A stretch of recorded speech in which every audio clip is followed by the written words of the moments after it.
नमस्कार दोस्तों, स्टोरी मग में आपका स्वागत है। आज की कहानी पुराने जमाने की एक ऐसी लोक कथा है जो आपके दिल को छू लेगी। जहां राजा हरिश्चंद्र की पहली रानी से कोई संतान नहीं हुई तो उन्होंने दूसरा विवाह कर लिया। और दूसरी रानी कमला पहली रानी कौशल्या से ज्यादा सुंदर थी, इसलिए राजा उसे बहुत ज्यादा प्यार करने लगे। लेकिन कौशल्या दयालु थी, गरीबों की मदद करने वाली और सबके दुखों में साथ देने वाली। उसके पास जो भी कोई समस्या लेकर आता वो कभी खाली हाथ नहीं लौटता, इसलिए प्रजा की प्रार्थनाएं उसके साथ थीं। रानी कमला से दो लड़के हुए, अशोक और कृष्ण, और वो बहुत ज्यादा घमंडी हो गई। रानी कौशल्या ने संतान थी, इसलिए वो इन दोनों बच्चों को अपने जैसे बहुत प्यार करती थी। लेकिन रानी कमला बच्चों को उसकी छाया से भी दूर रखना चाहती थी। उसे डर था कि कहीं निस्संतान रानी की बुरी नजर उन पर न पड़ जाए। लेकिन भगवान की कृपा से कुछ समय बाद बड़ी रानी की गोद भी भर गई और एक बहुत सुंदर बेटा पैदा हुआ। रानी ने उसका नाम महावीर रखा। तीनों राजकुमार जब बड़े हुए तो राजा ने रानी कमला के बेटों अशोक और कृष्ण की शिक्षा और परवरिश के लिए तो कई शिक्षक नियुक्त किए, लेकिन महावीर के लिए सिर्फ एक ही शिक्षक रखा। ये बात रानी कौशल्या को बहुत खराब लगी, लेकिन उसने राजा से कोई शिकायत नहीं की। महावीर का शिक्षक इस भेदभाव को समझता था और उसे पता था कि अगर महावीर को हर कला की शिक्षा नहीं मिली तो बड़ी रानी को बड़ा सदमा लगेगा। इसलिए वो उसे बड़े मेहनत से पढ़ाता, अपने खर्च पर हर कला का सामान उपलब्ध कराता और सिखाता। महावीर अपने दोनों बड़े भाइयों से ज्यादा बुद्धिमान और चतुर था, इसलिए वो हर पाठ को बहुत जल्दी याद कर लेता था। लेकिन अशोक और कृष्ण आलसी थे और घमंडी भी, इसलिए वे न ज्यादा शिक्षा हासिल कर सके न अच्छी तरह से कोई कला सीख सके। उनकी संगत भी अच्छी नहीं थी। जब वे जवान हुए तो जुआ खेलने लगे। पिता के डर से महल में तो नहीं खेलते थे, बाहर चले जाते और कई कई दिन गायब रहते। एक दिन राजा अचानक बीमार पड़ गया, उसकी हालत बहुत खराब हो गई, लेकिन दोनों का कहीं पता नहीं था। 2 दिन इसी तरह गुजर गए। राजा बार बार पूछता, कृष्ण और अशोक कहाँ हैं? उन्हें मेरे पास बुलाओ। मंत्री ने दोनों की तलाश में लोग भेजे, लेकिन उनका ठिकाना किसी को पता नहीं था और वे सब असफल होकर वापस लौट आए। आखिरकार महावीर खुद तलाश में निकल पड़ा और जुए के अड्डे पर पहुंचकर गहरी उदासी भरी आवाज में बोला, बड़े अफसोस की बात है कि पिताजी सख्त बीमार हैं, उनकी सांसें उलझी हुई हैं और आप दोनों यहां जुए की बाजी में डूबे हुए हैं। अशोक ने मूंछों पर ताव देकर कहा, अगर पिता बीमार हैं तो क्या हम जाकर उनका इलाज करेंगे? ये काम तो वैद्य का है। कृष्ण हंसते हुए बोला, अरे यह तो बिल्कुल बेवकूफ है, किसी हकीम या औषधि विशेषज्ञ के पास जाने के बजाय हमारे पास चला आया। दोनों की ये बातें सुनकर आसपास के जुआरी भी हिम्मत पा गए और एक ने मजाक उड़ाते हुए कहा, अरे अगर राजा के मरने की खबर लाता तो तेरे मुंह को घी और शक्कर से भर देते, क्योंकि फिर हमारा अशोक यहाँ का राजा बनता। दूसरे ने जोड़ा, अब बीमार को देखने कौन जाएगा, और अगर कोई गया भी तो उसे राजा की बीमारी लग जाएगी। फिर सब जोर जोर से ठहाका मारकर हंस पड़े, जैसे कोई बड़ा मजाक सुन लिया हो। महावीर को गुस्सा आग की तरह भड़क उठा, उसकी आंखें लाल हो गईं और वो गरज कर बोला, मैं अपने पिता की शान में गुस्ताखी बर्दाश्त नहीं कर सकता। अगर अब किसी ने मुंह से एक शब्द भी निकाला तो उसकी जुबान खींच लूंगा। इतना कहकर उसने कमर से तलवार निकाल ली और खड़ा हो गया, जैसे कोई शेर दहाड़ रहा हो। अशोक और कृष्ण ने उसकी तरफ देखा, जुआ छोड़कर उठ खड़े हुए और अशोक गुस्से से कांपते हुए बोला, महावीर याद रखना, तुमने हम दोनों की बेइज्जती की है और तुम्हें इसकी सजा जरूर मिलेगी। महावीर ने शांत लेकिन दृढ़ स्वर में जवाब दिया, तुम मेरे बड़े भाई हो, मैं तुम्हारी इज्जत करता हूं, लेकिन ये जुआरी कौन होते हैं जो मेरे माँ बाप के मरने की दुआएं मांगते हैं? अशोक और कृष्ण ने उसकी बात का कोई जवाब नहीं दिया, बस घोड़ों पर सवार होकर महल की ओर चल पड़े। उनके चेहरे पर गुस्सा और अपमान की लकीरें साफ दिख रही थीं। रानी कमला को अपने बेटों का बेसब्री से इंतजार था, जैसे कोई माँ पक्षी अपने बच्चों की राह देखती है। और जैसे ही वे महल में पहुंचे वो दौड़कर आई, उन्हें गले लगाया और आंसू भरी आंखों से बोली, मेरे प्यारे बेटो, राजा की हालत बहुत खराब है, उनकी सांसें कमजोर पड़ रही हैं, इसलिए तुम दोनों का उनके पास होना बहुत जरूरी है। दोनों ने मुंह फुलाकर कहा, नहीं माता, हम नहीं जाएंगे, हम तो तुमसे विदा लेने आए हैं। रानी घबरा गई, उसका दिल धड़क उठा और उसने पूछा, कैसी विदा, कहाँ जाने का इरादा है? कृष्ण बोला, माताजी, हम अपनी सारी जिंदगी जंगलों और सुनसान रास्तों में गुजारेंगे, क्योंकि यहाँ बेइज्जती के साथ रहना हमें मंजूर नहीं है। रानी ने आंखें तरेर कर पूछा, तुम्हारी बेइज्जती करने वाला कौन है, उसका नाम तो बताओ। अशोक ने बताया, आज महावीर हम दोनों के सामने तलवार लहराकर खड़ा हो गया और बोला, तुम्हारी जुबान खींच लूंगा। रानी गुस्से से आग बबूला हो गई, उसका चेहरा लाल पड़ गया और वो दोनों बेटों को साथ लेकर राजा के कक्ष की ओर चल पड़ी। राजा ने बेटों को देखकर कमजोर मुस्कान बिखेरी, जैसे कोई सूखी नदी में पानी की बूंदें आ जाएं, और इशारे से उन्हें पास बुलाने लगा। लेकिन अशोक और कृष्ण दूर ही खड़े रहे, जैसे कोई दीवार उनके और पिता के बीच खड़ी हो गई हो। और रानी कमला ने आंखों में आग भरे महावीर की शिकायत करते हुए कहा, अगर वो खुद को बड़ी रानी का बेटा समझता है और हम उसकी नज़र में नीच और तुच्छ हैं, तो उसे ये महल मुबारक हो। मैं अपने दोनों बेटों को लेकर मायके चली जाती हूँ। बीमारी की वजह से राजा का स्वभाव चिड़चिड़ा हो गया था, जैसे कोई ज्वालामुखी फटने को तैयार हो। इसलिए वो तुरंत गुस्से में आ गए और मंत्री को हुक्म दिया, महावीर बदतमीज हो गया है, उसे कैदखाने में बंद कर दो। महावीर जैसे ही महल के दरवाजे में दाखिल हुआ, मंत्री ने राजा का आदेश सुनाया, उसके हाथों में लोहे की हथकड़ियां ठोंक दी और उसे अंधेरे कैदखाने में धकेल दिया गया, जहां दीवारें ठंडी और हवा भारी थी। रानी कौशल्या को राजा के इस फैसले से गहरा सदमा लगा। उसका दिल टूट कर बिखर गया। वो गरीब बुरी तरह रोने लगी। आंसू उसके गालों पर नदियां बनकर बहने लगे। उसे पूरा यकीन था कि उसका बेटा इतना मूर्ख नहीं जो बिना वजह बड़े भाइयों की बेइज्जती करने पर उतारू हो जाए। राजा हरिश्चंद्र इलाज और दवाओं से स्वस्थ हो गए। उनकी आंखों में फिर चमक लौट आई और पहले की तरह दरबार में सिंहासन पर विराजमान होने लगे। तो एक दिन राजा विद्यानाथ की राजधानी से एक ब्राह्मण पैगाम लेकर हाजिर हुआ कि राजकुमारी रैला का स्वयंवर रस मनाई जा रही है, इसलिए राजा ने राजकुमारों को इसमें शामिल होने की दावत दी है। राजा बहुत प्रसन्न हुए, जैसे कोई सूखी जमीन पर बारिश हो गई हो, और ब्राह्मण से बोले, जाओ राजा से कहना कि हमने तुम्हारी दावत को दिलो जान से स्वीकार किया है और राजकुमार जरूर शामिल होंगे। फिर उन्होंने ब्राह्मण को ढेर सारे इनाम देकर सम्मान के साथ विदा कर दिया। अशोक और कृष्ण सोमवार की तारीख से 3 दिन पहले ही रवाना हो गए। उनके घोड़े तेजी से दौड़ते हुए दूर क्षितिज की ओर बढ़ चले, लेकिन राजकुमार महावीर कैदखाने की ठंडी सलाखों के पीछे पड़ा हुआ था। उसकी आंखें उदासी से भरीं और रानी कौशल्या उसकी और अपनी बदकिस्मती पर आंसू बहा रही थीं, जैसे कोई माँ अपने बच्चे की पीड़ा में खुद तड़प रही हो। आखिरकार भगवान ने 2 दरबारियों के दिल में दया जगाई। उनके मन में रहम की लहर उठी और उन्होंने 101 लड्डुओं में नशे की दवा मिलाकर उन्हें एक चमकदार थाल में सजाया, जैसे कोई गुप्त योजना हो। फिर उसे कैद खाने के दरवाजे पर ले गए। सिपाहियों ने थाल देकर उत्सुकता से पूछा, महाराज क्या लाए हैं? दरबारियों ने मुस्कुराते हुए जवाब दिया, इस खुशी में कि राजकुमार स्वयंवर में शामिल होने गए हैं, राजा ने मिठाई बांटने का हुक्म दिया है। फिर उन्होंने सब सिपाहियों को मिठाई के लड्डू बांट दिए और वे खुशी खुशी खाने लगे। लड्डू खाने के कुछ ही पल बाद सारे सिपाही आंखें मूंद कर धम्म से जमीन पर गिर पड़े, जैसे कोई भारी नींद की लहर उन्हें बहा ले गई हो। दरबारियों ने फुर्ती से उनकी जेबें टटोली, चाबियों का गुच्छा निकाला और कैद खाने का भारी लोहे का दरवाजा खोलकर अंदर दाखिल हुए, जहां महावीर उदास बैठा था। महावीर ने चौंक कर पूछा, क्या कोई नया हुक्म लाए हो? दरबारियों ने फुसफुसाते हुए कहा, हम अपनी जान हथेली पर रखकर तुम्हें आजाद करने आए हैं राजकुमार। जल्दी से निकलो, कपड़े बदलो और राजा विद्यानाथ की राजधानी चले जाओ। वहां राजकुमारी रैला का स्वयंवर हो रहा है। हम दोनों भी भेष बदलकर वहां पहुंच जाएंगे। महावीर की आंखों में उम्मीद की चिंगारी जगी। वो चुपचाप कपड़े बदले, एक साधारण यात्री का भेष धरा, घोड़े पर सवार हुआ और रात के अंधेरे में तेजी से राजधानी की ओर दौड़ पड़ा। हवा उसके कानों में सनसनाती हुई। उधर राजधानी में राजकुमारी लैला बनाव श्रृंगार कर रही थी। चारों तरफ सखियां और दासियां घेरे खड़ी थीं। कोई गहने सजाती, कोई इत्र छिड़कती, कमरे में फूलों की महक और हल्की हंसी गूंज रही थी। लैला ने बालों में ताजे फूल गूंथते हुए मुस्कुराकर पूछा, सच बताओ, क्या ऐसी कोई चीज है जो इस वक्त मेरे बदन पर ना हो? सबने एक स्वर में कहा, राजकुमारी, हर चीज मौजूद है। सोने चांदी के गहने, रेशमी वस्त्र, हीरे मोती। दुनिया की बड़ी बड़ी राजकुमारियों को भी इतना नसीब नहीं होता। मगर एक छोटी सी दासी आगे बढ़ी और धीरे से बोली, राजकुमारी जी, सिर्फ एक चीज गायब है और वो सबसे कीमती है। लैला चौंक कर उत्सुक हो गई। जल्दी बताओ, वो कौन सी चीज? मैं इसी वक्त मंगवाऊंगी। दासी ने सांस रोक के कहा, वो 9 लखा हार है जो एक शक्तिशाली जादूगर के पास है। उसे हासिल करना आसमान से तारे तोड़ने जितना मुश्किल है। लैला की आंखें चमक उठी। वो दृढ़ स्वर में बोली, आज सोमवार को स्वयंवर में मेरी यही शर्त होगी, जो राजकुमार या राजा 9 लखा हार लाएगा, मैं उसी से विवाह करूंगी। स्वयंवर में 30-40 राजकुमार आए थे, सब बनकर सजकर गर्व से अपनी अपनी कुर्सियों पर विराजमान थे। हॉल में सोने चांदी की चमक और इत्र की खुशबू फैली हुई थी।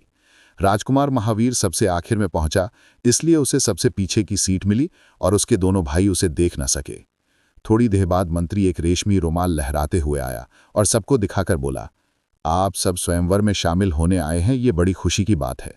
आप सबको इंतजार होगा कि राजकुमारी फूलों का हार लेकर कब आएंगी और आपकी किस्मत का फैसला कब होगा। लेकिन राजकुमारी के आने से पहले आपके लिए एक परीक्षा है। ये रेशमी रुमाल है, इसे हवा में उछालकर तलवार से 2 टुकड़े करके दिखाइए। राजकुमारों ने तुरंत अपनी चमचमाती तलवारें म्यान से निकालीं और बारी बारी से कोशिश की। रुमाल हवा में लहराया, तलवारें चलीं, मगर एक भी टुकड़ा न हुआ, सिर्फ हवा कटती रही। आखिर में सबसे पीछे बैठे राजकुमार महावीर की बारी आई। महावीर ने शांत कदमों से बीच हॉल में कदम रखा। उसकी तलवार चमकती हुई म्यान से बाहर आई। रुमाल हवा में नाचता उड़ा और एक झटके में तलवार की तेज धार ने उसे 2 बराबर टुकड़ों में काट डाला, जैसे कोई बिजली चीर गई हो। चारों तरफ से वाह वाह की गूंज उठी, तालियों की बारिश होने लगी। हॉल में उत्साह की लहर दौड़ गई। अशोक और कृष्ण ने गौर से देखा तो उनके चेहरे सफेद पड़ गए। ये तो उनका छोटा भाई था। वे आपस में फुसफुसाए, ये बदमाश कैद से छूटकर कैसे आ गया? इस कमबख्त ने तो हमें कहीं का नहीं छोड़ा। उसी पल राजकुमारी लैला हाथों में ताजे फूलों का हार थामे धीरे धीरे लुभावने कदमों से अपने पिता के साथ आईं। उनका श्रृंगार इतना मनमोहक था कि सबकी सांसें थम गईं और हर राजकुमार संभलकर अपनी कुर्सी पर सीधा बैठ गया। राजा ने सबका धन्यवाद देते हुए कहा, रस्म के अनुसार वो राजकुमार राजकुमारी से विवाह करता है जिसके गले में वो हार डालती हैं, लेकिन आज की रस्म अलग है। ये हार उस बहादुर के लिए है जिसने रेशमी रुमाल के 2 टुकड़े किए हैं। फिर उन्होंने महावीर को पास बुलाया, कंधे थपथपाकर शाबाशी दी और लैला ने मुस्कुराते हुए आगे बढ़कर फूलों का हार उसके गले में डाल दिया। हार की खुशबू महावीर के चारों ओर फैल गई। उसके बाद राजा ने गंभीर स्वर में घोषणा की, राजकुमारी का विवाह उस राजकुमार से होगा जो उसके लिए 9 लखा हार लाएगा। सुना है वो दुनिया के सबसे बड़े जादूगर के पास है। ये शर्त सुनते ही राजा और राजकुमारी अपने कक्ष लौट गए। हॉल में सन्नाटा छा गया और सब राजकुमार उठ खड़े हो गए। उन्होंने आपस में सलाह की, मंत्री को बुलाया और पूछा, 9 लखा हार वाला जादूगर कहाँ मिलेगा? मंत्री ने बताया, मैंने सुना है रावण पहाड़ पर उसका डेरा है और उस पहाड़ का रास्ता आपको मालूम ही है। राजकुमारों ने धन्यवाद कहा और अपनी अपनी राह चल पड़े। महावीर ने सबसे अलग छिपा हुआ रास्ता चुना, क्योंकि उसे पूरा यकीन था कि उसके बड़े भाई रास्ते में कोई न कोई मुसीबत खड़ी करेंगे। वो घोड़े को एड़ लगाकर सरपट दौड़ाता चला जा रहा था। धूल उड़ती हुई, हवा उसके बालों से खेलती हुई कि अचानक एक पुराना कुआं नजर आया। उसने सोचा, आगे चलकर पता नहीं पानी मिले या नहीं, यहां से भरकर साथ रख लूं। घोड़े से उतरा, कुएं पर पहुंचा, जंग लगा डोल कपड़े से रगड़कर साफ किया और जैसे ही उसे कुएं में झोंका, अंदर से एक दर्द भरी चीख गूंज उठी, ओ जालिमो, तूने मेरा सिर ही फोड़ डाला।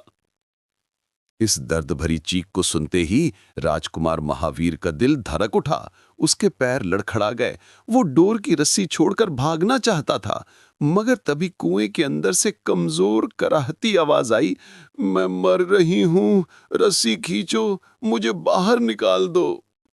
महावीर को उस बेबस पर तरस आ गया, जैसे कोई मां की पुकार हो। उसने पूरी ताकत से रस्सी खींची और धीरे धीरे एक बुढ़िया ऊपर आई। उसके कपड़े मैले कुचैले, जगह जगह फटे हुए, बाल बिखरे, चेहरा पीड़ा से सिकुड़ा हुआ। वो हांफती हुई बाहर निकली। महावीर ने पूछा, तुम कौन हो अम्मा? इस गहरे कुएं में कैसे गिर गईं? बुढ़िया एक पत्थर पर धम्म से बैठ गई, सांसें संभालते हुए बोली, बेटा, मैं कौन हूं? खुद गिर पड़ी या किसी क्रूर ने धकेल दिया, ये मत पूछो, बल्कि तू बता, तू कौन है और इस सुनसान रास्ते पर कहां जा रहा है? महावीर ने अपना सारा किस्सा सुना दिया। कैद, स्वयंवर, 9 लखा हार की शर्त, सब कुछ। उसकी आवाज में दृढ़ता और उदासी का मिश्रण था। बुढ़िया कुछ पल आंखें बंद कर सोचती रही, जैसे कोई पुरानी याद ताजा हो रही हो।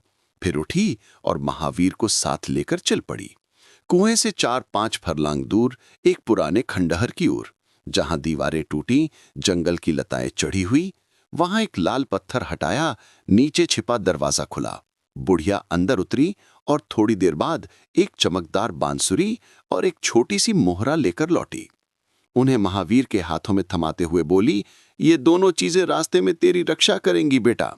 इस बांसुरी को जैसे ही बजाएगा, आसपास के सारे लोग नाचने लगेंगे, चाहे कितने भी क्रोधी क्यों ना हो। इस मोहरे को घिसेगा तो उसका जिन तुरंत हाजिर हो जाएगा और अगर मुंह में रख लेगा तो सबकी आंखों से गायब हो जाएगा। इन्हें संभाल कर रखना, कामयाब होकर लौटना तो मुझे वापस कर देना। रावण पहाड़ पर पहुंचेगा तो मेरी हमशक्ल एक बुढ़िया मिलेगी, वो मेरी सगी बहन है, उसे मेरा सलाम कहना और बता देना कि मालती अब कुएं से बाहर निकल आई है। महावीर ने दोनों चीजें जेब में संभाली, बुढ़िया मालती को हाथ जोड़कर सलाम किया, घोड़े पर सवार हुआ और फिर सरपट दौड़ पड़ा। हवा उसके कान में फुसफुसाती हुई। इधर वे दोनों वफादार दरबारी, जिन्होंने महावीर को कैद से छुड़ाया था, नकली दाढ़ी, बाल और साधु जैसे कपड़े एक थैले में बांधे घोड़ों पर सवार होकर अशोक और कृष्ण के पीछे पीछे चल रहे थे, छिपकर, क्योंकि उन्हें उन दोनों की शरारतों का पूरा डर था, जैसे कोई छाया रक्षा कर रही हो। उधर अशोक और कृष्ण जंगल के रास्ते सुनसान मैदानों से होते हुए एक भव्य आलीशान किले के दरवाजे पर जा पहुंचे। किले की दीवारें ऊंची, सोने की मीनारें चमकती, मगर दरवाजा खुला हुआ, कोई पहरेदार नहीं। दोनों ने आपस में फुसफुसा कर कहा, देखो दरवाजा खुला है लेकिन कोई सिपाही नहीं, लगता है किला अंदर से खाली पड़ा है। चलो अंदर जाकर देखें, शायद कोई कीमती सामान या ढेर सारी दौलत मिल जाए। फिर अशोक और कृष्ण लालच की आग में जलते हुए किले के भारी दरवाजे से अंदर घुस गए। उनके पैरों तले संगमरमर की फर्श चमक रही थी, हवा में पुरानी धूल की महक थी। सबसे पहले वे एक विशाल कमरे में पहुंचे, जहां बीचों बीच मिट्टी का एक बड़ा मटका रखा था। ढक्कन हटाते ही सोने की अशर्फियां चमक उठी, जैसे सूरज की किरणें बिखर गई हों। दोनों की आंखें चमक उठी, वे फुसफुसाए, अब बगल वाले कमरे को देखें। वहां जाकर देखा तो कांच की चमचमाती अलमारी खड़ी थी, अंदर हीरे जवाहरात और अनमोल मोती झिलमिला रहे थे, रोशनी में इंद्रधनुष जैसे रंग बिखेरते। इस तरह वो एक एक कमरा खंगालते गए, हर जगह खजाने की चमक, और आखिरकार एक सुंदर बारादरी में जा पहुंचे। चारों तरफ नक्काशीदार स्तंभ, हवा में फूलों की हल्की सुगंध। बीच में एक विशाल गुलदान था, उसमें जमदोज याकूत के लाल लाल फूल खिले हुए, जैसे खून की बूंदें। कृष्ण ने उत्साह से कहा, भाई अशोक, अगर ये सारा सामान उठाकर ले जाएं तो कैसा, हम अमीर हो जाएंगे। अशोक ने मूंछों पर ताव बेते हुए जवाब दिया, इसे छोड़ने की मूर्खता नहीं करेंगे, लेकिन पहले बाकी कमरे भी देख लें। दोनों यही लालच भरी बातें कर रहे थे कि अचानक चारों ओर से छिपे हुए सैकड़ों जंगली निकल आए। उनके शरीर पर जानवरों की खालें, आंखें लाल, हाथों में भाले, और बारादरी को घेर लिया जैसे कोई जाल बिछ गया हो। अशोक और कृष्ण के चेहरे पीले पड़ गए, दिल धड़क उठा, मगर घबराहट में भी उन्होंने कमर से तलवारें खींच लीं, धातु के टंकार गूंजी। जंगली तलवारें देखकर और जोश में आ गए, बल्लम उठाए, दोनों भाइयों को घेरकर एक ऊंचे चबूतरे पर खींच कर ले गए, जहां और जंगली खड़े थे, हवा में डर की गंध। वहां लोहे की मोटी जंजीरों से उन्हें एक स्तंभ से बांध दिया, जंजीरें ठंडी और भारी। दोनों राजकुमार पछता रहे थे, दिल में कह रहे थे, लालच ने हमें ये बुरी सजा दिलाई। उसी पल एक भयानक मोटा तगड़ा लंबा चौड़ा आदमी, लंगोटी बांधे, गले में 1000 मोटे मोटे दानों की माला लटकाए, झूमता डोलता चबूतरे पर आया। उसकी हंसी जैसे गरज थी, वो कहकहा लगाकर बोला, हीरे जवाहरात और अशर्फियों के लालच में आए हो, बोलो तुम्हें भून कर निवाला बनाऊं या कच्चा ही चबा जाऊं। मैं हूं जंभूरा, मेरी ग़िज़ा इंसान का गोश्त और पानी की जगह उसका खून। अशोक और कृष्ण की आंखों से आंसू बह निकले, होंठ थरथराने लगे, गला सूख गया, जबान से एक शब्द न निकला। जंभूरा ने जंगलियों को गरज कर हुक्म दिया, इनके चारों ओर आग का घेरा जलाओ, खूब भूनो, जब चर्बी पिघल जाए और गोश्त हड्डियों से अलग हो जाए तो हमारी सेवा में पेश करो। इधर राजकुमार महावीर घोड़े को एड़ लगाकर सरपट दौड़ाता चला जा रहा था, पसीना उसके माथे पर, कि किले के सामने पहुंचते ही दोनों वफादार दरबारी साधु के भेष में मिले। उन्होंने खुद को छिपाया और रहस्यमयी स्वर में बोले, बाबा, तेरे 2 भाई इस किले में घुसे हैं, जा देख, कहीं कोई बड़ी मुसीबत में तो नहीं फंस गए। महावीर ने घोड़े की लगाम खींची और तुरंत किले के अंदर घुस गया, लेकिन लालच की चमकदार चीजों पर नजर डालने की बजाय वह सीधा भाइयों की तलाश में आगे बढ़ता चला गया। कमरों की दीवारें पार करता, सीढ़ियां चढ़ता। उसका दिल धड़क रहा था। थोड़ी ही देर में वह चबूतरे के सामने जा पहुंचा, जहां आग की लपटें चारों ओर घेरा बनाए जल रही थीं और जंभूरा अपनी मोटी हंसी हंस रहा था। जंभूरा ने महावीर को देखते ही गरज कर चिल्लाया, 2 से 3 हो गए, पकड़ो इसे और इनके साथ ही भून कर निवाला बना लो। जंगली भाले उठाकर उस पर झपटने को दौड़े, उनकी आंखें खून की प्यासी। मगर महावीर ने फुर्ती से बुढ़िया मालती की दी हुई बांसुरी जेब से निकाली, होठों से लगाई और मीठी धुन छेड़ दी, जैसे कोई जादुई सुर हवा में घुल गया हो। बांसुरी की पहली आवाज निकलते ही सारे जंगली और जंभूरा खुद ब खुद नाचने लगे। उनके पैर थिरक उठे, हाथ लहराने लगे, जैसे कोई अदृश्य धागा उन्हें नचवा रहा हो। महावीर घोड़े से उतरा, एक कोने में खड़ा हो गया और देर तक बांसुरी बजाता रहा। जंगलियों के चेहरे लाल हो गए, पसीना नदियां बनकर बहने लगा, सांसें फूल गईं, उनकी हालत खराब हो गई, जैसे कोई तूफान में फंसे हों। फिर महावीर बांसुरी बजाते हुए भाइयों के पास पहुंचा, जंजीरें खोल दीं, उन्हें आजाद किया और बांसुरी रोककर गरज कर बोला, भाग जाओ यहां से, वरना इतना नचाऊंगा कि सबके प्राण निकल जाएंगे। जंभूरा और उसके जंगली डर के मारे चीखते चिल्लाते भाग गए जंगल की ओर, और तीनों भाई किले के दरवाजे की ओर चल पड़े। उनके पैर अभी भी थकान से लड़खड़ा रहे थे। अशोक और कृष्ण ने महावीर का हाथ थामकर शुक्रिया कहा, उनकी आवाज में कृतज्ञता और शर्म का मिश्रण। अगर तुम ना आते भाई, तो आज हमारी खैरियत नहीं थी, ये राक्षस हमें भून कर चट कर जाते। महावीर ने मुस्कुराते हुए जवाब दिया, मैं तो अपनी राह पर था, इस तरफ आने का इरादा भी नहीं था, लेकिन 2 साधु मिले, उन्होंने बताया कि तुम दोनों यहां फंसे हो। दोनों भाई चौंके, आपस में बोले, वे साधु तो बहुत बड़े ज्ञानी लगते हैं, जिन्हें हमारा भेद पता चल गया। तीनों यही रहस्यमयी बातें करते हंसते बोलते आगे बढ़ रहे थे कि अचानक सामने लोहे की एक ऊंची दीवार खड़ी हो गई, जैसे कोई जादू हो, और पीछे मुड़कर देखा तो उधर भी वैसी ही दीवार। अशोक घबरा गया, उसका चेहरा सफेद पड़ गया। बोला, अब क्या होगा? राक्षस ने हमें कैद कर लिया, अब भूख प्यास से मरना पड़ेगा। महावीर ने शांत स्वर में कहा, घबराओ मत, हम अभी यहां से निकल जाएंगे। फिर उसने जेब से मोहरा निकाला, दोनों हाथों से जोर जोर से घिसा, और कुछ ही पलों में एक विशाल जिन हवा में प्रकट हो गया। उसकी आंखें चमकतीं। बोला, क्या हुक्म है मेरे आका? महावीर ने दृढ़ता से कहा, हम तीनों को घोड़े समेत किले से बाहर निकाल दो। जिन ने मुस्कुराकर कहा, आंखें बंद कीजिए। तीनों ने आंखें मूंदी, हवा का एक झोंका लगा, और जिन के कहने पर आंखें खोलीं तो खुद को किले के बाहर घोड़ों के साथ खड़े पाया, जैसे कोई सपना हो। कृष्ण ने उत्सुकता से पूछा, भाई महावीर, ये जादुई चीजें कहां से मिलीं? महावीर ने रहस्यमयी मुस्कान बिखेरी, किस्मत से हाथ लग गईं। मगर अशोक और कृष्ण की आंखों में लालच की चिंगारी फिर जाग उठी। उन्होंने आपस में इशारा किया, महावीर को अचानक पकड़ लिया, उसे घूंसे से लातों से पीटा। जब वे गलीब थककर चोट खाकर जमीन पर गिर पड़ा, सांसें उखड़ रही थीं, तो दोनों ने उसकी जेबें टटोलीं, बांसुरी और मोहरा निकालकर अपने पास रख लिया, जैसे कोई लुटेरे हों। चलते चलते जब तीनों भाई लगभग 3 मील का फासला तय कर चुके थे, तो रास्ते में एक घने पेड़ के नीचे दोनों वफादार दरबारी साधु के भेष में बैठे मिले। उनकी आंखें बंद, चेहरे पर शांति की लकीरें, जैसे कोई गहरी ध्यान में डूबे हों। अशोक और कृष्ण ने घोड़ों से उतरकर अदब से सलाम किया, जमीन पर घुटने टेक कर बैठ गए, उनके चेहरे पर कृतज्ञता की चमक। साधुओं ने आंखें बंद ही रखीं।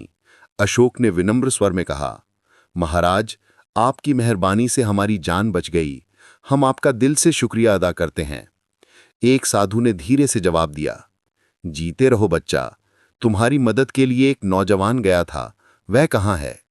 कृष्ण ने घमंड भरी हंसी के साथ बताया, वह बदमाश था महाराज, उसके पास जादू की बांसुरी और एक मोहरा था, हमने दोनों चीजें छीन लीं। साधु ने मुस्कुराते हुए कहा, जीते रहो बच्चा, तुम्हारी किस्मत बहुत उज्जवल है, जहां जाओगे कामयाबी तुम्हारे कदम चूमेगी। अब जाओ, अपना रास्ता लो। अशोक ने उत्साह से पूछा, महाराज, हमें 9 लखा हार हासिल करने रावण पहाड़ जाना है, क्या आप हमारी मदद करेंगे? साधु ने गंभीर स्वर में बताया, रावण पहाड़ हमें भी जाना है, लेकिन अभी नहीं, आधी रात के बाद, क्योंकि तब वहां का राजा तख्त लेकर हमें लेने आएगा। अगर हमारे साथ चलना चाहते हो तो यहां आराम करो, रात को तख्त पर बैठकर चलेंगे। अशोक और कृष्ण की आंखें खुशी से चमक उठीं, जैसे कोई बड़ा खजाना हाथ लग गया हो। वे साधुओं की टांगें दबाने लगे, मालिश करते हुए फिर अपना थैला खोला, रोटी सब्जी निकालकर सामने रखी और बोले, महाराज, खाना हाजिर है, कृपया ग्रहण कीजिए। साधु ने शांत स्वर में मना किया। जीते रहो बच्चा, हम हफ्ते में एक बार ही खाते हैं, रोज खाने लगे तो इबादत कैसे होगी, तुम लोग खाओ। दोनों भाइयों ने लालच से खाना खाया, पेट भरकर। फिर साधुओं ने अपने झोले से मोतीचूर के 2 बड़े लड्डू निकाले, चमकते हुए, और दिए। लो बच्चा लोग, एक एक लड्डू से मुंह मीठा कर लो, हमारे पास सूखकर खराब हो जाएंगे। इन्हें खाकर जो काम के लिए दुआ मांगोगे वे जल्द पूरा हो जाएगा। अशोक और कृष्ण ने लड्डू झपट कर खा लिए, मीठी खुशबू मुंह में घुली और दुआ मांगने लगे, आंखें बंद करके। हे भगवान, 9 लखा हार हासिल करने में हमारी मदद कर, ताकि हम राजकुमारी से विवाह कर सुरखरू हो जाएं। दुआ के शब्द अभी मुंह पर थे कि दोनों की आंखें भारी हो गईं, सिर घूमने लगा और वे धम्म से जमीन पर गिरकर बेहोश हो गए, क्योंकि दरबारियों ने उन लड्डुओं में बेहोशी की दवा मिला रखी थी, जैसे कोई गुप्त जाल। साधुओं ने फुर्ती से उनकी जेबें टटोलीं, बांसुरी और मोहरा निकालकर अपने पास रख लिया। उसी पल राजकुमार महावीर घोड़ा सरपट दौड़ाता हुआ वहां पहुंच गया, पसीना उसके चेहरे पर, और बेहोश भाइयों को देखकर घोड़े से कूदा। चिंता से बोला, ये कब से बेहोश हैं? साधुओं ने मुस्कुराकर जवाब दिया, जब से यहां आए तब से। लो अपनी बांसुरी और मोहरा लो, अब देर मत करो, अपनी मंजिल की ओर रवाना हो जाओ। महावीर की आंखें खुशी से चमक उठीं, उसने दोनों चीजें थामी, झुककर साधुओं के पैर छुए कृतज्ञता से। वे बोले, अपना वक्त व्यर्थ मत करो, फौरन चल पड़ो। महावीर ने साधुओं के आगे झुककर गहरा सलाम ठोका, फिर उल्टे पैर लौटते हुए घोड़े पर सवार हुआ, लगाम खींची और रावण पहाड़ की ओर सरपट चल पड़ा। उसकी आंखों में दृढ़ता की चमक, हवा उसके बालों से खेलती हुई। उसके जाते ही दोनों साधु उठ खड़े हुए, जैसे कोई गुप्त मिशन पूरा हो गया हो। वे थोड़े फासले पर घने पेड़ों की छांव में अपने घोड़ों को बांधे रखे थे, वहां पहुंचे, सवार हुए और एक अलग रास्ते पर चल दिए, ताकि अशोक और कृष्ण होश में आए तो उन्हें देख न सकें, उनकी छाया भी न पड़े। राजकुमार महावीर जिस पगडंडी पर चल रहा था वो आगे जाकर 2 रास्तों में बट गई, जैसे कोई रहस्यमय चुनाव हो। वो सोच में पड़ गया, कौन सा रास्ता चुनूं जो सीधा रावण पहाड़ ले जाए। समझ में कुछ न आया। फिर मन में ख्याल आया कि दाहिना रास्ता हमेशा शुभ होता है। उसने घोड़े को दाहिनी ओर मोड़ा और चल पड़ा। अभी 2-3 मील ही गया था कि सूरज डूब गया। आसमान में लालिमा फैली, फिर चारों ओर घना अंधेरा छा गया, जैसे काली चादर ओढ़ ली हो। पहले तो वो घोड़े को दौड़ाता रहा, मगर अचानक सोचा, रास्ते में कोई नदी, नाला या गहरी खाई ना हो जाए, बेहतर है रुक जाऊं। घोड़े को रोका, नीचे उतरा और एक मजबूत पेड़ की ओर कदम बढ़ाए। सोचा उसे बांधकर खुद डाल पर रात काट लूं। लेकिन जैसे ही पेड़ की ओर गया, अचानक एक औरत दिखी, लहंगा पहने, सिर पर मिट्टी का मटका और मटके पर एक विशाल चिराग जलता हुआ, लौ हवा में लहराती। वो दौड़ती हुई उसकी ओर आई, पास से गुजरी। उसकी रोशनी महावीर के चेहरे पर पड़ी। राजकुमार ने कई बार पुकारा, रुकिए, सुनिए, मगर वो न रुकी, न मुड़ी, बस दौड़ती चली गई जैसे कोई भूतिया साया। महावीर हैरान, फिर घोड़े पर सवार हुआ और उसके पीछे दौड़ पड़ा। घोड़ा पूरी ताकत से दौड़ रहा था, जमीन कांप रही थी, मगर वो औरत हमेशा आगे आगे, उसकी गति को पकड़ना मुश्किल। महावीर ने एड़ लगाई, घोड़ा और तेज भागा, हवा सनसनाती हुई, लेकिन फिर भी वो औरत की रफ्तार से पीछे, जैसे हवा में उड़ रही हो। आखिरकार घनी रात के अंधेरे में यूं ही दौड़ते दौड़ते वो औरत एक भव्य किले के दरवाजे में घुस गई और महावीर भी उसके पीछे पीछे किले में जा पहुंचा। दिल में उत्सुकता और डर का मिश्रण। किले के अंदर घुसते ही उसने देखा, बेशुमार सिपाही तलवारें थामे खड़े हैं, उनके चेहरे पर दहशत की लकीरें, आंखें चौड़ी जैसे कोई बड़ा खतरा हो। महावीर ने एक सिपाही से फुसफुसाकर पूछा, ये जो औरत सिर पर मटका और जलता चिराग लिए आई है, वो कौन है? सिपाहियों ने तुरंत मुंह पर उंगली रखकर चुप रहने का इशारा किया। हवा में सन्नाटा। फिर एक सिपाही ने कान से मुंह सटाकर धीरे से बताया, हर महीने की आखिरी रात को ये औरत हवा की तरह आती है, किले में घुसकर सीधा राजकुमारी के कमरे में चली जाती है। सिपाही ने सांस रोके फुसफुसाते हुए आगे बताया, हम तलवारें उठाते ही रह जाते हैं और वो हवा की तरह हमारे सामने से गुजर जाती है। राजकुमारी के कमरे का दरवाज़ा अंदर से धम से बंद हो जाता है और बाहर सिर्फ उसकी दर्द भरी चीखें गूंजती हैं, जैसे कोई आत्मा तड़प रही हो। कोई और आवाज नहीं आती। अगर कमरे में कुछ बहादुर बिठाए जाते हैं तो उस औरत की भयानक शक्ल देखते ही वे सब बेहोश होकर गिर पड़ते हैं, जैसे नींद की गहरी खाई में समा जाएं। महावीर की आंखें साहस से चमक उठीं। उसने दृढ़ स्वर में कहा, मुझे इसी वक्त किसी अलग कमरे में छोड़ दो, मैं इस रहस्य का पता लगाकर बताऊंगा। एक बूढ़ा सिपाही जिसके चेहरे पर सालों की जंगों की लकीरें थीं, उसे साथ लेकर राजा के पास गया और महावीर के इरादे की खबर दी। राजा ने तुरंत हुक्म दिया, उसे एक सुरक्षित कमरे में भेजा गया जहां दीवारें मोटी, हवा में तनाव की गंध। महावीर ने कमरा अंदर से बंद किया, जेब से मोहरा निकाला, दोनों हाथों से जोर जोर से घिसा और पलक झपकते जिन हवा में प्रकट हो गया, उसकी विशाल छाया कमरे में फैल गई। बोला, हुक्म कीजिए आका। महावीर ने फौरन कहा, जल्दी पता करो इस वक्त राजकुमारी के कमरे में कौन है। जिन एक पल में गायब हुआ। हवा का झोंका लगा, फिर लौटकर बोला, आका, रावण पहाड़ का शक्तिशाली जादूगर इस राजकुमारी को हथियाना चाहता है। वो जादू से एक जहरीली गैस छोड़ता है जो औरत की शक्ल में आती है और धीरे धीरे राजकुमारी के गले में उतरती जाती है। 7वीं बार जब उतरेगी तो राजकुमारी हवा में उड़कर खुद उसके पास पहुंच जाएगी। आज 6ठी बार है। महावीर ने जिन को विदा किया, कमरा खोला और राजा के पास जाकर सारी हकीकत बता दी। राजा के पैरों तले जमीन खिसक गई। वो सिर पकड़कर सिंहासन पर धम से बैठ गया। चेहरा पीला पड़ गया, जैसे कोई बड़ा सदमा लगे। महावीर ने उसे ढांढस बांधते हुए कहा, फिक्र न कीजिए महाराज, मैं इस जादूगर को हराने ही जा रहा हूं। मुझे रावण पहाड़ का पता नहीं था, इसलिए इस ओर निकल आया, लेकिन इस गैस औरत को पीछे से आते देखकर समझ गया कि जहां से मैं चला था वहां से बायां रास्ता पहाड़ की ओर जाता है। सूरज निकलते ही मैं रवाना हो जाऊंगा। राजा की आंखें आंसू से भर आईं। उसने महावीर को गले लगा लिया जैसे कोई पिता बेटे को, और उस रात उसे राजकीय मेहमान बनाकर ठहराया। नरम बिस्तर, दजीज भोजन। सुबह होते ही राजा ने उसे गर्मागर्म नाश्ता कराया, रोटियां, दही, फल, और वादा किया, अगर तुम जादूगर को हरा दो तो राजकुमारी का हाथ तुम्हारे हाथ में दे दूंगा। महावीर ने विनम्रता से मना कर दिया, मुझे अफसोस है महाराज, मैं ऐसा नहीं कर सकता, लेकिन राजकुमारी को बचाना मेरा कर्तव्य है। इतना कहकर वो रुखसत हो गया। सूरज की पहली किरणें उसके चेहरे पर पड़ रही थीं। राजा ने 12 बहादुर सिपाहियों को चमचमाती तलवारें और मजबूत घोड़े वाले उसकी मदद के लिए उसके पीछे रवाना कर दिया। राजकुमार महावीर अपने तेज रफ्तार घोड़े पर सवार होकर वापस दोराहे पर दौड़ा। धूल उड़ती हुई और ठीक 1 फरलांग पीछे वो 12 सिपाही उसके साथ चल रहे थे। उनकी तलवारें सूरज में चमक रही थीं। जब महावीर दोराहे पर पहुंचा, जहां सुबह की धूप पत्तों पर चमक रही थी, तो अचानक उसके दोनों बड़े भाई अशोक और कृष्ण झाड़ियों से निकले, उसे घेर लिया। आंखें गुस्से से लाल और गालियां बकते हुए गरजे, बेईमान, सच बता तूने उन साधुओं के साथ क्या किया और वो कहाँ गायब हो गए? महावीर ने शांत लेकिन दुखी स्वर में जवाब दिया, बड़े अफसोस की बात है कि तुम मेरे बड़े भाई होकर भी मेरे साथ इतना बुरा बर्ताव करते हो। माँ अलग हो सकती है, लेकिन बाप तो हम सबका एक ही है। कृष्ण ने दांत पीसते हुए चिल्लाया, बकवास बंद कर, बता वो साधु किधर गए और वो दोनों जादुई चीजें कहाँ हैं?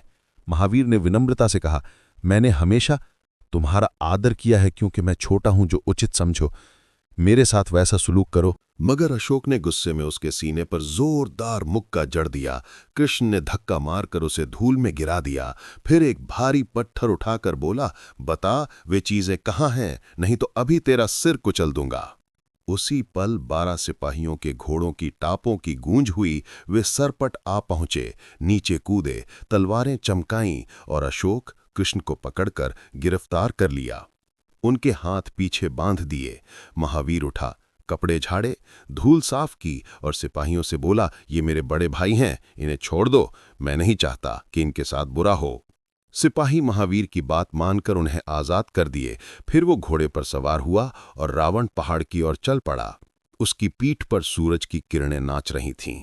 जब वो नजरों से ओझल हो गया, सिपाहियों ने अशोक और कृष्ण को डांटते हुए कहा, तुमने अपनी और अपने छोटे भाई की बहादुरी का अंदाजा किया? जाओ चुल्लू भर पानी में डूब मरो।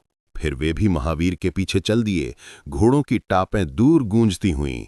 अशोक और कृष्ण उसी जगह रुक गए, चेहरे पर शर्म और गुस्सा। आपस में फुसफुसाए, फिक्र मत करो, अगर ये मोजी नौलखा हार ले आया तो वापस इसी रास्ते से गुजरेगा, तब देखेंगे हार लेकर कैसे आगे बढ़ता है। तभी दोनों दरबारी साधु के भेष में माला जपते हुए उनके सामने आ पहुंचे। अशोक और कृष्ण दौड़े, उनके हाथ चूम लिए और बोले, महाराज, उन लड्डुओं के बाद हम पर क्या गुजरी, ये तो बताइए। साधु ने रहस्यमयी मुस्कान बिखेरी, जीते रहो बच्चा, हमें कुछ पता नहीं, हम खुद बैठे बैठे बेहोश हो गए और होश आया तो खुद को एक अंधे कुएं की मुंडेर पर पड़े पाया। कृष्ण ने आंखें तरेर कर कहा, यह शरारत जरूर छोटे भाई की थी। उसके पास बांसुरी और मुहरा के अलावा कोई और जादुई चीज भी है जिससे उस बदमाश ने हम चारों को बेहोश कर दिया। साधु ने अफसोस जताते हुए कहा, वो नौजवान तुम्हारा भाई है? दोनों बोले, जी हां, लेकिन सौतेला, सगा नहीं। साधुओं ने सिर हिलाकर कहा, जीते रहो बच्चा, उसने हमें रावण पहाड़ जाने से रोक दिया, वरना इस वक्त हम सब वहां होते। दोनों भाइयों ने उत्सुकता से पूछा, महाराज, क्या आज रात भी राजा का तख्त आपको लेने आएगा? साधु ने सिर हिलाकर जवाब दिया, नहीं बच्चा, हफ्ते में सिर्फ एक बार आता है और उसी रात हम खाना ग्रहण करते हैं। कल रात खा ना सके, इस वक्त भूख से पेट कुलबुला रहा है, जैसे आग लगी हो। अशोक और कृष्ण ने फुर्ती से अपना थैला खोला, रोटियां, सब्जी, अचार निकालकर उनके सामने रख दिया। खुशबू चारों ओर फैल गई। साधु ने मुस्कुराते हुए खूब चाव से खाना खाया, जैसे भूखे शेर को भोजन मिला हो पेट भरकर। फिर चारों ने मिलकर दिन गुजारने का इंतजाम सोचा। पेड़ों से डालियां काटीं, पत्ते जोड़े और एक छोटी सी झोपड़ी बना ली, छायादार और मजबूत। तय किया कि जंगल में शिकार करेंगे, हिरण या खरगोश मारकर आग पर भूनेंगे और उसी से गुजारा करेंगे, लेकिन यहां से एक कदम भी नहीं हटेंगे जैसे कोई जिद्दी प्रहरी। इधर राजकुमार महावीर 2 दिन और 2 रातों की लंबी यात्रा तय करता रहा। सूरज की तपती किरणें, रात की ठंडी हवाएं, घोड़े की टापें गूंजती। आखिरकार रावण पहाड़ की चोटी पर जा पहुंचा, जहां हवा में जादू की गंध, चारों ओर घना जंगल और रहस्यमयी सन्नाटा। वो बुढ़िया मालती की बहन को तलाशने लगा, आंखें इधर उधर दौड़ाती, मगर कहीं नजर न आई। फिर जादूगर के किले की खोज में लगा, लेकिन वो भी गायब, जैसे हवा में घुल गया हो। आखिरकार उसने सोचा, मोहरा घिसकर जिन से पूछ लूं, लेकिन तभी दूर जंगल की ओर से एक बुढ़िया दिखी, सफेद कपड़े लहराते, एक हाथ में लकड़ी की लाठी ठक ठक करती, धीरे धीरे आती हुई। महावीर दौड़कर उसके पास पहुंचा, सांसें तेज, बोला, क्या तुम मालती की बहन हो? बुढ़िया ने आंखें सिकोड़कर देखा, हाँ, मैं उसकी सगी बहन हूं। जल्दी बता, वो कहाँ है, किस हाल में, क्या पैगाम भेजा? महावीर ने राहत की सांस ली। मैंने उसे उस गहरे कुएं से निकाला था, अब वो पूरी तरह सुरक्षित है और तुम्हें सलाम कहा है। बुढ़िया की आंखें नम हो गई, फिर गंभीर होकर बोली, तुम यहां क्यों आए हो? महावीर ने अपना सारा किस्सा सुना दिया। स्वयंवर, 9 लखा हार, जादूगर की गैस, सब कुछ। उसकी आवाज में साहस की गूंज। बुढ़िया ने गहरी सांस ली। तुम बांसुरी की बदौलत कामयाब हो जाओगे, लेकिन तुम्हें पता है मैं यहां क्यों हूं? नहीं, तुम नहीं जानते, आओ बताती हूं। वो रुकी, जैसे पुरानी यादें ताजा हो रही हों। ये जादूगर, जो अब दुनिया का सबसे बड़ा तांत्रिक है, पहले मेरा गुलाम था। इस नीच ने मौका पाकर मेरा कीमती हार चुरा लिया। उसी हार में सारा जादू की ताकत है।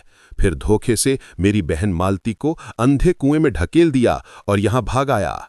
हार के बिना मेरे जादू में दम नहीं, इसलिए मैं यहां डेरा डाले बैठी हूं, मौका देख रही हूं कि हार छीन लूं। लेकिन अब चिंता किस बात की? तुम तो आ गए हो, जाओ ऊपर चढ़ो। वहां पीले रंग का एक बड़ा पत्थर मिलेगा, उसे हटा दो, किले का रास्ता खुल जाएगा। बेझिझक अंदर घुस जाना। हाँ, 9 लखा हार उसकी बाईं झांक से लिपटा रहता है और उसी में उसकी जान बंधी है। अगर हार का धागा तोड़ दिया तो वो तड़प तड़प कर तुरंत मर जाएगा। महावीर ने हर शब्द ध्यान से सुना, दिल में योजना बनती हुई। बुढ़िया को सलाम ठोका और पहाड़ पर चढ़ने लगा। पैर फिसलते पत्थरों पर, सांसें तेज। आधी से ज्यादा ऊंचाई पार करने के बाद उसे वो पीला पत्थर नजर आ गया, चमकता हुआ। उसने पूरी ताकत लगाकर उसे धकेला, पत्थर लुढ़का और नीचे एक गुप्त रास्ता खुल गया। अंधेरे में चमकती सीढ़ियां। महावीर ने चारों ओर सतर्क नजर दौड़ाई, हवा में जादू की हल्की सी गंध। फिर हिम्मत बांधकर गुप्त रास्ते में कदम रखा। सीढ़ियां नीचे उतरती, दीवारें नम और ठंडी। रास्ता पार करते ही वो एक विशाल भव्य कमरे में जा पहुंचा, जहां सोने की झालरें लटक रही थीं। हवा में इत्र की महक।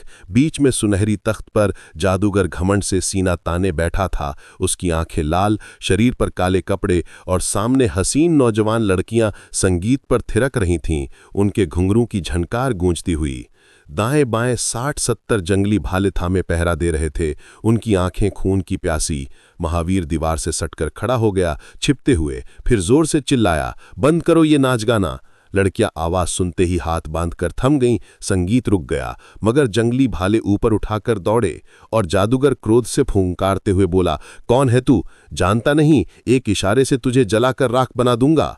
महावीर ने निडर होकर जवाब दिया, बकवास बंद कर, अपनी झांग पर लिपटा नौलखा हार मेरे हवाले कर दे।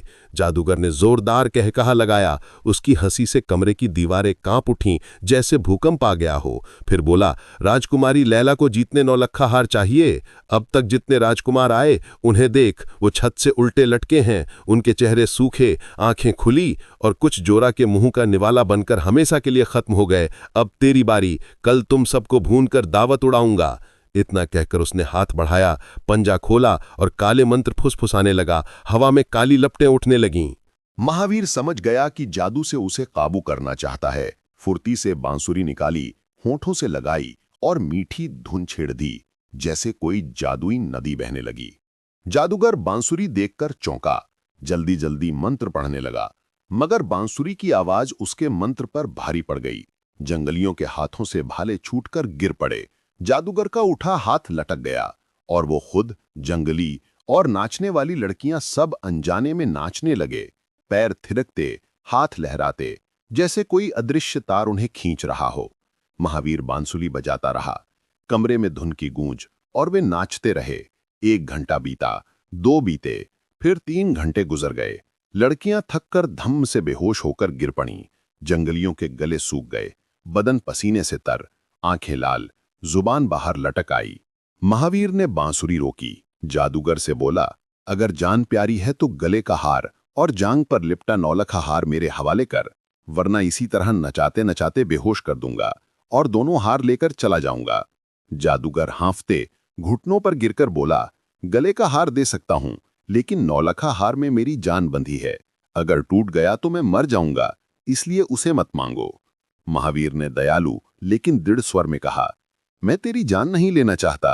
देख, तेरे पास किसी चीज की कमी नहीं, धन दौलत साजो सामान, हाथी घोड़े सब कुछ तेरे पास है, जैसे कोई अनंत खजाना। इसलिए अब दुनिया को तंग करना बंद कर, जादू टोना छोड़ दे और दोनों हार मुझे सौंप दे। नौलखा हार को मैं अपनी जान से भी ज्यादा संभाल कर रखूंगा, लेकिन अगर तूने जादू से किसी को सताया तो इसे तोड़ दूंगा। जादूगर थकान से हाँफ रहा था, उसकी सांसें उखड़ रही थीं, पसीना नदियां बनकर बह रहा था, मगर हार जाने की जिद में अड़ा था, जैसे कोई आखिरी दांव खेल रहा हो। महावीर ने जवाब का इंतजार न किया, बांसुरी फिर होठों से लगाई। धुन की पहली लहर उठी तो जादूगर घबरा कर चिल्लाया, रुको, मैं दे रहा हूं। उसने बड़ी सावधानी से बाईं जांघ से नौलखा हार खोला, हीरे मोती चमकते, जैसे तारे बंधे हों।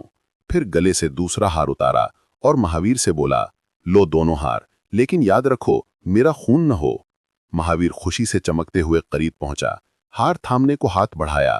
तभी एक जंगली ने छिपकर खंजर निकाला, पीठ पर वार करने को झपटा। उसकी आंखें खून की प्यासी, मगर महावीर ने उसे देख लिया। फुर्ती से बांसुरी मुंह से लगाई, धुन गूंजी, जादूगर चीखा, सुरी नाचो, अब शरीर में जान नहीं। जंगली खुद ब खुद नाचने लगा, खंजर गिर पड़ा।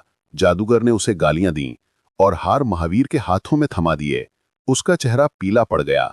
हार थामते हुए महावीर ने कहा, तू एक राजकुमारी को हासिल करने के लिए जहरीली गैस छोड़ता है। अब उस राजकुमारी का ख्याल दिल से निकाल दे, अगर सताया तो हार तोड़ दूंगा। जादूगर ने हाँफते हुए वादा किया, बहुत अच्छा, अब मैं उसे कुछ नहीं कहूंगा। महावीर दरवाजे की ओर दौड़ा, सब हैरानी से उसे ताकते रहे, जैसे कोई सपना टूट रहा हो। बाहर बुढ़िया इंतजार में खड़ी थी, लाठी टेकते, आंखें उत्सुक। महावीर को देखकर बोली, ले आया हार बेटा? महावीर ने जवाब दिया, हार तो ले आया, लेकिन जादूगर को कुछ मत कहना, मैंने वादा किया है। बुढ़िया ने जिद की, अरे बेटा, मुझे तो हार चाहिए, जल्दी दे। महावीर ने उसका अपना हार सौंप दिया। बुढ़िया ने फुर्ती से गले में डाल लिया और अचानक चमत्कार हो गया। उसकी झुर्रियां मिट गईं, सफेद बाल काले हो गए, चेहरा चमक उठा, झुकी कमर सीधी खड़ी हो गई। वो एक जवान, सुंदर स्त्री बन गई, जैसे समय पीछे लौट आया हो। महावीर हैरान, बोला, क्या इस हार से बूढ़े जवान हो जाते हैं? जादूगरनी अब जवान और शक्तिशाली मुस्कुराई, सिर्फ जवान ही नहीं होते, बल्कि मरते दम तक जवान रहते हैं। मौत तो सबकी आती है, लेकिन इस हार की बदौलत बूढ़े और कमजोर होकर मरने से बच जाते हैं। महावीर ने मुस्कुराते हुए कहा, मुबारक हो, अब मैं चलता हूँ, मुझे बहुत जल्दी पहुंचना है, समय हाथ से फिसल रहा है। जादूगरनी अब जवान और चमकदार आंखों वाली बोली, जल्दी है तो मोहरा घिसो, जिनको बुलाओ, वो पलक झपकते हमें मंजिल पर पहुंचा देगा, जैसे हवा का झोंका। महावीर की आंखें खुशी से चमक उठीं। उसने जेब से मोहरा निकाला, दोनों हाथों से जोर से रगड़ा और हवा में एक विशाल जिन प्रकट हुआ। सर झुकाकर बोला, क्या हुक्म है मेरे आका? महावीर ने दृढ़ स्वर में कहा, मुझे मेरे घोड़े और इस जादूगरनी के साथ उस राजा के किले पर पहुंचा दो, जहां मैं एक रात मेहमान था। जिन ने विनम्रता से जवाब दिया, आंखें बंद कीजिए हजूर। दोनों घोड़े के पास खड़े होकर आंखें मूंदी। हवा का एक तेज झोंका लगा और पल भर में आंखें खोलीं तो खुद को किले के भव्य दरवाजे पर पाया। सूरज की किरणें दीवारों पर नाच रही थीं। महावीर के आने की खबर जैसे आग की तरह फैली। राजा खुद दौड़ता हुआ आया, चेहरे पर राहत की लकीरें।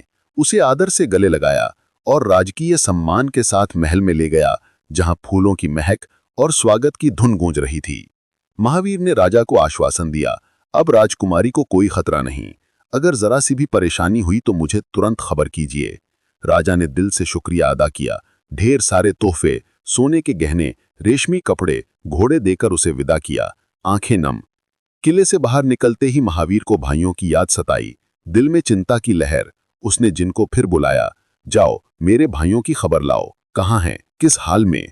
जिन 2 पलों में गायब हुआ। लौटकर बोला, यहां से 20 मील दूर दो राहे पर आपके दोनों भाई 2 साधुओं के साथ एक झोपड़ी में हैं, आपका इंतजार कर रहे हैं।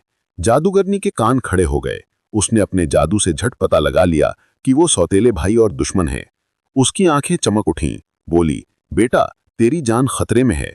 जिन तुझे राजकुमारी लैला के महल ले जाए और मुझे दोराहे के पास छोड़ दे। महावीर ने योजना पसंद की। जिन से कहा, ले चलो। जिन ने हवा में उड़ान भरी, जादूगरनी को दोराहे के निकट उतारा और महावीर को राजकुमारी के महल के दरवाजे पर छोड़ दिया, जैसे कोई चमत्कार। जादूगरनी माला जपते, साधु का भेष धरे, अशोक और कृष्ण की झोपड़ी पर पहुंची। बोली, भाइयों मदद करो, एक राजकुमार नौलखा हार लिए अभी अभी इस ओल गया। वो हार मेरे गुलाम का था। वो दोनों चौंके, हमने तो किसी को जाते नहीं देखा। जादूगरनी ने उकसाया, तुम अंधे हो, यकीन ना आए तो जाकर देखो। साधु ने जोड़ा, चलो घोड़ों पर सवार होकर पीछा करो। अशोक और कृष्ण जल्दी से घोड़े दौड़ाए, एक एक साधु को पीछे बिठाया और राजा विद्यानाथ की राजधानी की ओर सरपट चल पड़े, धूल उड़ाती हुई। राजा विद्यानाथ ने स्वयंवर के हॉल में दोनों भाइयों अशोक और कृष्ण को बुलाया, जहां राजकुमारी लैला मुस्कुराती खड़ी थीं। नौलखा हार उनकी गर्दन पर चमक रहा था, जैसे तारे बंधे हों। राजा ने प्रसन्न होकर उन्हें एक एक कीमती हार इनाम में भेंट किया, हीरे जवाहरात जड़े सोने की चमक से झिलमिलाते, और बोले, तुम्हारे छोटे भाई की बहादुरी से यह संभव हुआ। महावीर की सख्त हिदायत के अनुसार राजकुमारी लैला ने नौलखा हार को लोहे की तिजोरी में पहरेदारों की निगरानी में रखा और रावण पहाड़ का जादूगर अपनी जान बचाकर जिंदा रहा। अब बिना हार के कमजोर, दुनिया की परेशानियां छोड़ चुका। फिर एक दिन महावीर को अपना वादा याद आया। वो जंगल की गहराई में गया, जहां मालती अब स्वस्थ और खुशहाल थीं। उसने झुककर बांसुरी और मोहरा उनके हाथों में थमाया। बोला, आपकी नेकी का बदला चुका रहा हूं। मालती की आंखें आंसू से भर आईं। आशीर्वाद दिया, प्यारे दोस्तों, ये थी नौलखा हार की पूरी कहानी। एक ऐसी दास्तान जो सिखाती है कि महावीर की तरह नेकी, सच्चाई और बहादुरी के रास्ते पर चलने वाले के लिए मुश्किलें खुद ब खुद राह बन जाती हैं। कामयाबी के दरवाजे खुलते चले जाते हैं। इसलिए हम सबको हमेशा सत्य और पुण्य की राह अपनानी चाहिए, दूसरों की मदद करनी चाहिए और लालच से दूर रहना चाहिए। कहानी अच्छी लगी हो तो लाइक करें, चैनल को सब्सक्राइब कर लें और ऐसी ही रोचक किस्से कहानियां सुनने के लिए बेल आइकन दबाएं, ताकि आप कहानियों का आनंद लेते रहें।